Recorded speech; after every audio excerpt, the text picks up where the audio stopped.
How's it going, everyone? This is Sherrod Seward of Sherrod Sports Visas. I'm the managing member at this law practice, and I run our sports immigration practice. And here we're actually kind of starting something new.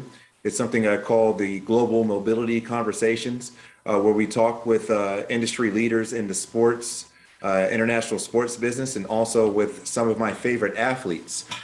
Today, I have a great guest to kind of talk about his story, and it's one of the most grinding cases that we've ever done.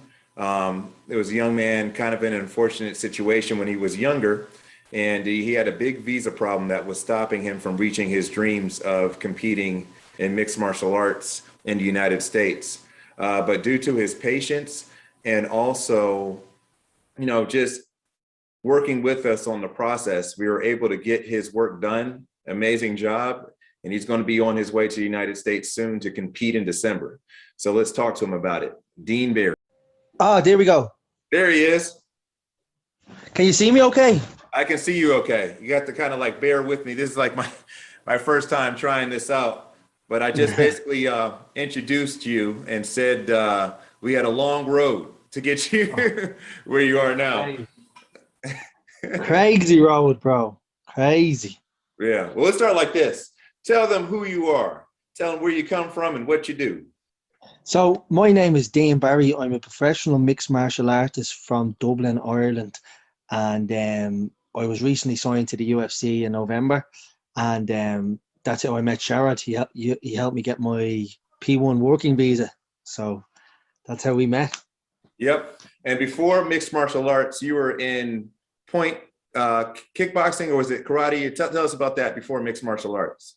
Before mixed martial arts, I started doing points fighting kickboxing, like the likes of like Wonder Boy and Michael Page and Machida, those kind of boys done the same. And I was doing that from the age of 10. I traveled the world representing Ireland, all over the world from a very young age. I was a multiple world and European champion, junior and senior, and I was ranked one in the world at my weight division for like 4 years straight. Then Awesome. I switched because I wanted to pursue the UFC.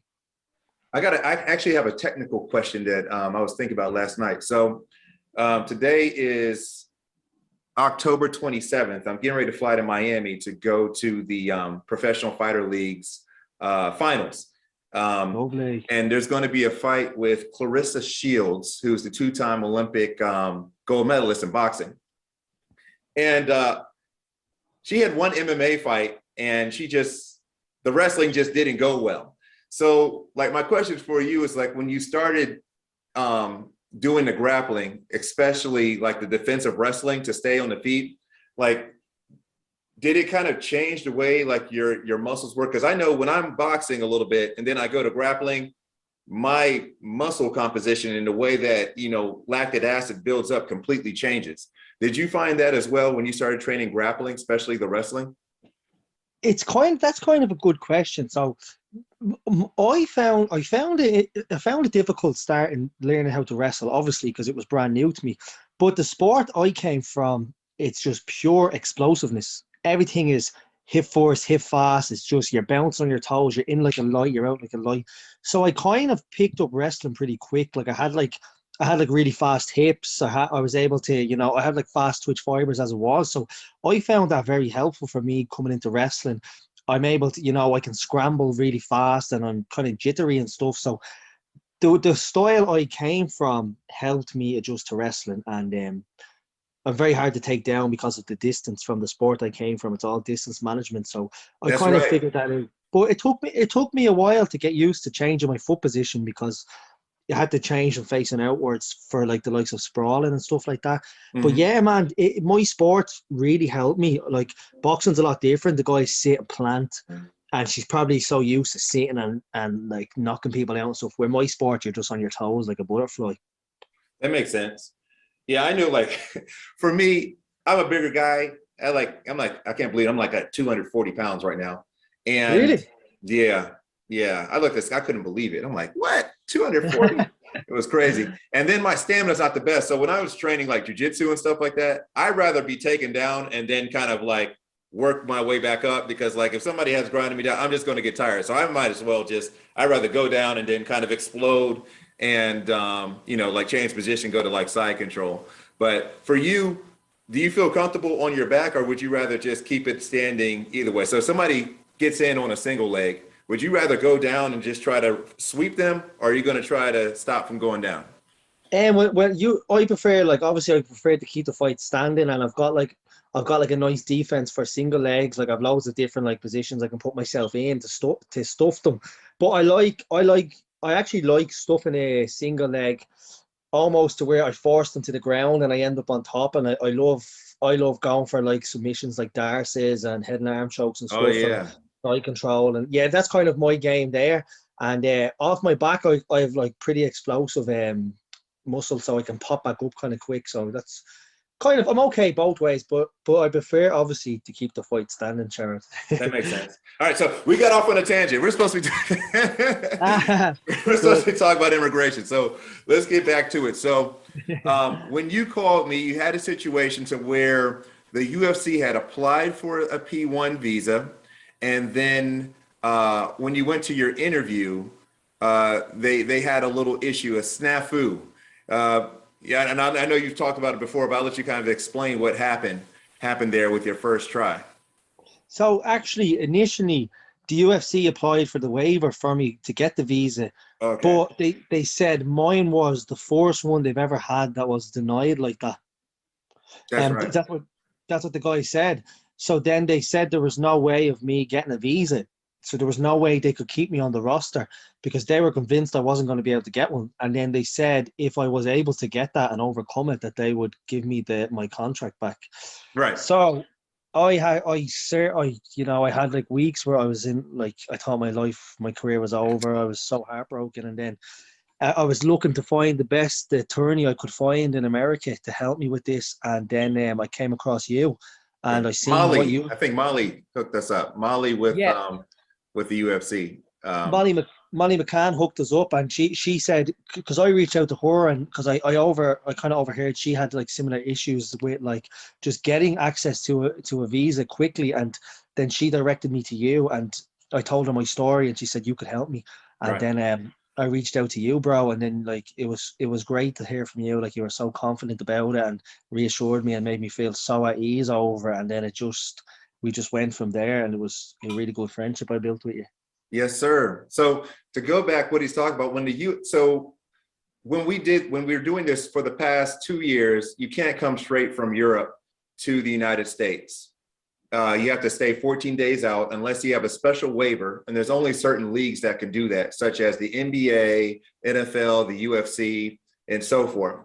Now, with Dean, the UFC went and applied for a waiver to get him entry first, just to make sure that he can do that. Because one thing about your background is because you don't have a lot of fights in mixed martial arts, it'd actually be kind of an uphill battle maybe for the UFC to get you a P-1 because your rankings are not in mixed martial arts. So when we did your petition, and when we do most mixed martial arts petitions, we don't say mixed martial arts fighter. We say a professional martial artist. So that way that we can put in any type of rankings that you have in any sport. So we end up using a lot of your championships outside of mixed martial arts to get your P-1 approved. But I imagine that's why the UFC asked for your waiver first before they applied for your visa, because they might have had, just like, okay, we don't know if we can do this, because they're not doing a lot of, fighters that only have, 3 to 5 fights Yeah. on the record. All right. So once we got the call, I was confident that we can get him the P-1, just because we had a lot of people coming that were transitioning to mixed martial arts. And I said, well, if you don't have the waiver, you're not going to be able to do the interview in Europe, because the interview dates were in, I think maybe 4 to 5 months out. But then you're like, I have a fight in Dominican Republic. I'm like, great. We're actually sending all of our Europeans to the Dominican Republic to pick up their visas. So we got the P-1 approved soon. I think it took maybe 7 days to get the P-1 approved. And then you were all set to go and compete in Dominican Republic. And what happened? Then I was on the treadmill. I was jogging on the treadmill the day I got there. I obviously didn't stretch after the long flight, and I popped my groin, and I ended up having to withdraw from that fight. And then I was stayed in the Dominican for like 5 weeks, waiting on the visas and stuff. That's right. So wow, I never heard of pop the groin. I've heard pull the groin, but pop. Sorry, that yeah, two like different- popped and pulled, kind of. Like, Okay, I got you. I'm like, I never heard of a pop. Yeah, like pull my groin. Okay. Just an Irish thing. I'm like, I don't know what that means. I hope it's okay.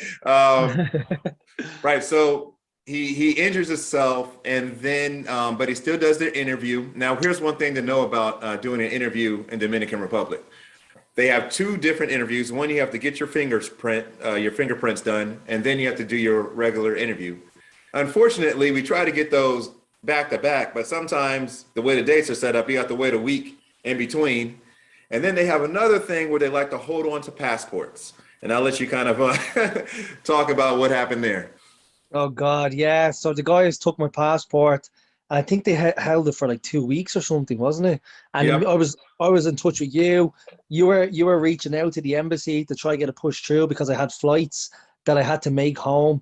Then we missed those flights. Me and my brother had to like pay again for new flights to get home. But we were like, no, we have to stay here because we're here for the visa. It's the most important thing. And we ended up having to stay there, bro, in the Dominican with like nothing to do. And it was just it was a hard, stressful situation for us. Right. And then in the background, I was over there calling senators, trying to get political people on it, sending mad letters in. And, we were dealing with the issue, from your youth and things like that, which is unfortunate. So bottom line is they come out after all this time, send you your passport back. And to our surprise, they say you are denied the visa. And I know he was crushed. I was shocked. We did everything we could on it. And then, it was weird for them to hold the passport that long, only to come with that solution. So I said, all right, cool, go back home. Let's figure this out. So we started looking around and seeing where we could do a visa interview. Now, mind you, we didn't have a waiver in place to expedite an appointment where you'd want to go. It was probably London. Dublin, Ireland didn't have anything going. Belfast completely closed. So we had to look elsewhere, and we end up going to Romania. That's Bucharest. right. Bucharest had just opened up, and we were able to get a date maybe like 2 weeks out. And then what we did is we just put everything we could into this package, let them know ahead of time what type of issues we were dealing with. And then we had even something else happen that we were able to get him a waiver through the Ireland, I think it's Muay Thai team, was it? No, the Irish kickboxing team, yeah. That's right. So he was able to go to his interview, and the day before, we actually ended up getting a waiver through the Irish kickboxing team, through the United States Olympic Committee. And that was kind of a miracle on its own. They didn't want to do it. So I asked them first, and they're like, well, kickboxing is not an Olympic sport. And then 2 days later, they emailed me and say like, well, we just, got a request from Ireland anyway, so we're just going to add them to it. I was like, oh my God, this is going to work out. So kind of talk them through what happened in Budapest. It was Bucharest, sorry. Bucharest, right, yeah. Budapest is somewhere else. Yeah. Budapest, Hungary, I think. But do you know what? It was the most pleasant trip I've ever done. Me and my brother, we got there and we said because when we went to the Dominican Republic, everything was very negative for us because we're like so stressed about getting the visa. We went to Bucharest with such positive vibes, and everything just kept happening for us. Like everything positive kept working out. The appointment was so fast. It was so simple. I ended up meeting an amazing woman behind the desk who went above and beyond to get my visa for me. So this woman, she actually didn't, like, you can get some of the officers, they sit there and almost try find out ways to not give you a visa. Yeah. This woman went out of her way to get me to make sure that I qualified for everything. She made sure she ticked all the boxes for me. She kept sitting me down. She said, I'm going to go figure this out for you. She kept bringing new people over. They were so helpful and so polite. They rang across to Washington, and she said, you put together a really good portfolio, and you explained all the terms on how actually I qualify for a visa. under which section, and she actually said there was you put this thing in where you said under this law that I qualify for this, and she said she wouldn't have known that until you put it in, and she searched it. So sometimes you got to educate them. Like yeah, a lot bro, of times that's we're it. educating the concept. They don't know what they can do. It's like, yes, you can. You can do Yeah, this. Press the that's button. it. Yeah, and cause you put that, cause you had such a good knowledge of overcoming these hurdles we had. I was able to get. Oh, she was able to do it for me, and then so it was so good, man. I done it on the Wednesday, and on the Friday I picked up my passport. That's That's what how I'm quick it talking about. was. Clap it up. Yeah, That's what we like to see. you Right. are.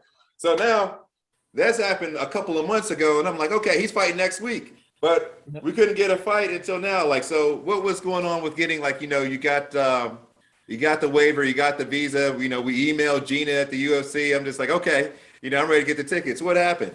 Yeah. So basically, they didn't think I was going to get the visa so quick, so they were kind of like a bit shocked about it, and they were like, "Oh," and then they said, "Okay, well, there's a lot of stuff. There's a lot of I think there was a lot of issues going on with the guy I was meant to fight, and they said they need to get this all figured out before they can book the fight for me." So a couple of months kept going on, and they said we're closer to making the fight happen. It's going to happen, yada yada yada. Then they said they're actually going to they're not going to do that fight anymore because that guy I think is no longer going to be under contract with them. So they said the only issue they have with me right now is because I only have 4 fights. The guy I was meant to fight had only 1 fight, so they could Mhm. make it work with the athletic commission. You need a minimum of 5 fights in order for it to be stress free for them. They can match me with anybody really. Because I have 4 fights, they said it's going to be an absolute nightmare to overcome that hurdle. So Gotcha. Sean Shelby spoke with my manager, and they came up with a plan for me to get me fighting on Titan FC in December 17th. And then all I need to do is go out here and win this fight. And then I'm going to get a brand new deal with the UFC without the clause that I needed to fight the guy before. So, look, it's a win-win. And all the things we went through this year, I got so much mentally strong from the whole visa issue. It's made me really focus, and or like I feel like I'm in a much better place now than I was at the start of the year. Gotcha. I think it's a great place to shout some people out. Shout out Sucker Punch, Yeah, Brian over there, and Lex big thank you McMahon. and big thank you to Lex McMahon Yeah, at Titan FC. Titan FC actually stepped up to serve as the petitioner on this. And the way we was like, well, it's a Titan FC petition, but it's an agent petition, which yeah. allows him to compete on any promotion using the same P-1A. So even when you go to the UFC, you don't have to change your visa over. You can keep the same one going, just in Oh, case sick. something And goes that's one down. thing about Lex and Brian from Sucker Punch, like Brian Butler and Lex McMahon. Like the two of them have been like above and beyond helpful for me. Like Brian stayed in touch with me every day during the visa when it could have been when he could have so easily just been like, oh, that's a headache. But he kept me going. He kept pushing it, and Lex done everything to get me fights. Lex done everything to help me with the visa, and he always said, "If there's anything I can do, tell me." Then the second we found out we needed one more fight, within 2 minutes, Lex said, "Let's do it. Like, let's get my fight straight away." And they're looking after me again. And now I have the visa to go. I Right. have the P1, the right visa. I can go. And I can Nice. do it. Um, tell about your punch. Do you know who you're fighting already and all that? Yesterday they said they're matching all the fighters now. So Okay. I'll imagine I'll have the name within a couple of days. So do you know what? Usually I never even my manager will send me the name. I don't even look at it. I just say, yeah, cool. And he always like, do you're not gonna check who it is? And I'm like, nah, it's cool. I don't care. Like whatever. I don't care. I'll just fight. Got you. So tell us where are you training at nowadays? I've been training in Dublin, and do you know what? I actually am making a move to Sanford MMA. I'm going to be doing all my fight camps over there now, so I'm actually making the big jump. I have a lot of friends there, and it's a massive gym. And for where I want to go with the UFC, I need to elevate my training and train with the likes of top UFC fighters and Bellator, ONE FC. They're all there, and I'm going to be basically doing all my fight camps now in America, and I have the visa, so I can do it. Got you. Sanford MMA. Shout out Yeah. Herbert Burns. That's my guy. Yeah. Herbert. He's hurt right now, I think, and Oh God. that's where Henry Hoof is out there too, right? Is that Henry's gym? Yeah, so I actually it was only decided yesterday with me and my manager, like because I was training here, and so he's setting it all up for me right now because I need change right now, like after the year and the just the work and the financial work we put into this. I wanna honor it and do it right, and going over there and working my butt off. It's gonna be worth it, you know.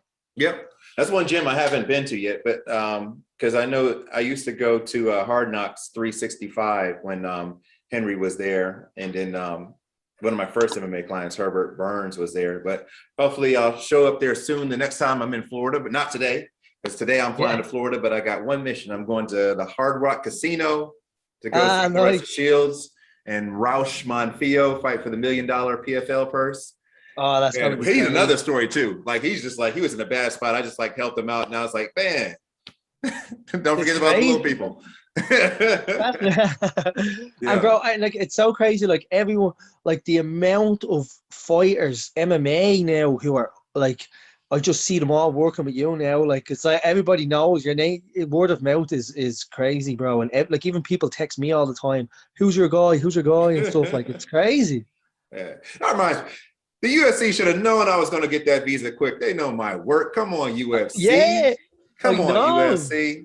Me and the UFC got to talk, man. I have it on my bucket list to go to a contender series like fight. And something happened. I thought I had my tickets lined up, but they didn't. So any of my clients out there that's on the contender series, don't forget your immigration lawyer.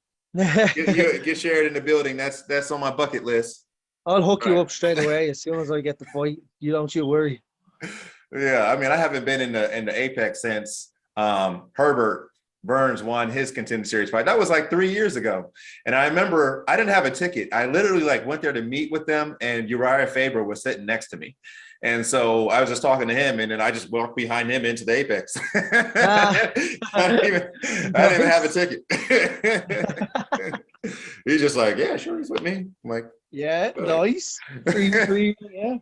Yeah, nice. All right. Well, I won't hold you up too long. I know you just got home enjoying the baby and stuff, so I'll let you rest up for training. And we'll see you December 17th. Yes, sir. UFC Fight Pass, Titan FC. Thank you so much, bro. And it wouldn't be possible without you. So shout out to Sherrod Sports. Far too kind. Thank you so much. Yeah. We'll be talking soon. I'll see you in Florida. See you later, buddy. Peace.